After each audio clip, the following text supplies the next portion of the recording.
Hey friends, I'm Nick Armour. I'm an attorney practicing in Texas, California, Colorado, and Washington, D.C. And today I want to talk to you about something that affects all of us, and that's data breaches. Last year, 2021, was the worst year ever for data breaches. 2022 is supposed to be even worse, so it affects all of us. We've probably all been a victim at this point. So a data breach is when, anytime you interact with a company, you're giving them information, and then they store and hold and use that information for different things. And then eventually some hacker comes along and gets access to that information and then sells it to others who can use it to commit identity theft, get into your financial accounts, empty your bank accounts, empty your crypto accounts, etc., etc.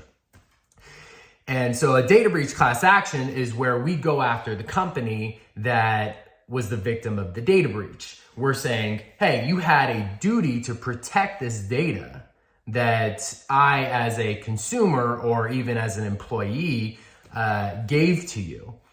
And so that's what it's about. Now, if you've been a victim of a large data breach, and by large, I mean like 100,000 at least or more individuals affected in the data breach, then you can make money as a plaintiff in a data breach class action.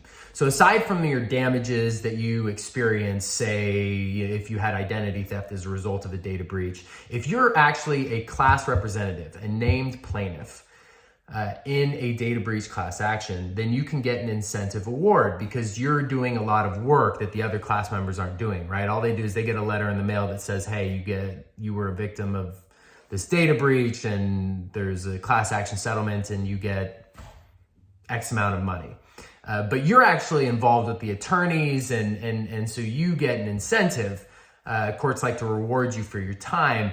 And that can range, in class actions anywhere from say like $1,000 to like $20,000. With data breaches, it tends to be on the smaller end. But the nice thing about being a plaintiff in a data breach case is that your involvement is very low. Because the facts are pretty simple, right? You gave your data to this company and then they had a data breach. So there's not much that really has to involve you. And so they're typically an easier case to be a part of. So the payouts are lower, but your involvement is also very low.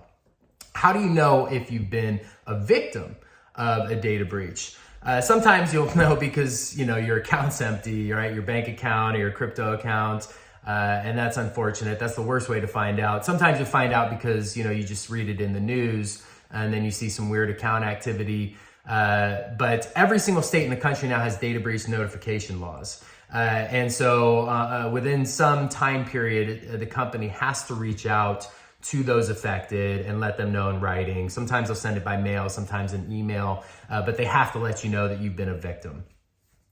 So what do you do if you find out that you've been a victim of a large data breach or any data breach? Is the first thing is protect your data, okay? Change your passwords, lock your financial accounts, do what you have to do. That's number one priority because if they haven't already emptied your accounts, they could be selling your information and you could have identity theft coming at some point in the future. So best to take steps now to protect yourself. Second thing you want to do is contact an attorney, and you want to move quickly because these data breach cases move very quickly. So if you just found out that you were a victim of a data breach that happened 6 months ago, you somehow missed the email or the letter, chances are that ship's probably sailed.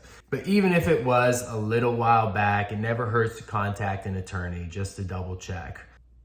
So that is the basics on data breach class actions. Thank you for listening. Please feel free to reach out to me if you need any legal assistance. My phone number is 1-800-939-2077. My website is www.armorlaw.com. Thank you very much. And for YouTube listeners, please subscribe and like. We very much appreciate it. Thank you.